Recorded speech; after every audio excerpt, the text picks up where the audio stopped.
Let me introduce you to blockchains. Quantum cryptography. You see, current blockchains are all based on public key cryptography, which relies on mathematical problems that are very easy to create but extremely hard to solve.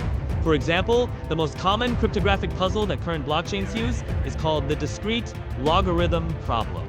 The difficulty of this problem is what allows blockchains to be secure. But the solution to this problem is a walk in the park for a large enough quantum computer in 1994.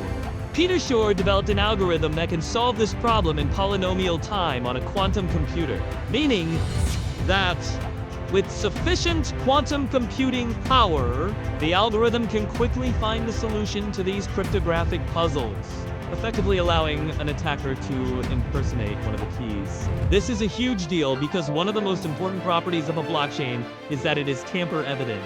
If a bad actor could easily impersonate one of the keys, then they could modify transactions or even double spend coins. Now, before we get into the implications of this, let me explain a little more about Shor's algorithm.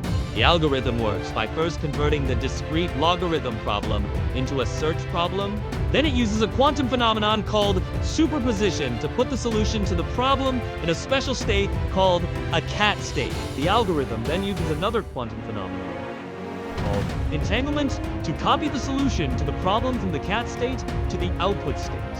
Finally, the algorithm uses a third quantum phenomenon called interference to amplify the probability that the output state will be the correct solution. Shor's algorithm is a huge threat to current blockchains because it can be used to break many of the cryptographic algorithms that are currently used. In particular, it is a direct threat to public key cryptography, which is the foundation of most modern blockchains. Public key cryptography relies on the difficulty of certain mathematical problems, such as the discrete logarithm problem, and Shor's algorithm can easily solve these problems, meaning that current blockchains are not secure against quantum attacks.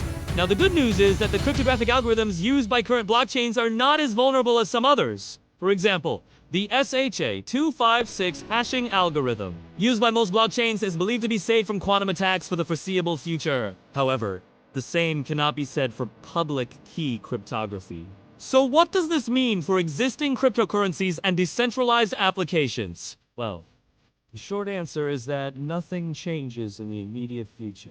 It would take a very large quantum computer to pose a serious threat to current blockchains. However, as quantum computing technology continues to develop, the threat posed by Shor's algorithm will become more and more significant. Eventually, it may even become feasible to build a quantum computer large enough to break current cryptographic algorithms. At that point, we will need to either find new cryptographic algorithms that are safe from quantum attacks, or find a way to make existing algorithms quantum resistant. In the meantime, we can continue to use the blockchain as we have been. But we should keep in mind that it is only a matter of time before quantum computers become powerful enough to pose a serious threat. Thanks for watching, and don't forget to click the like button and subscribe. Until next time!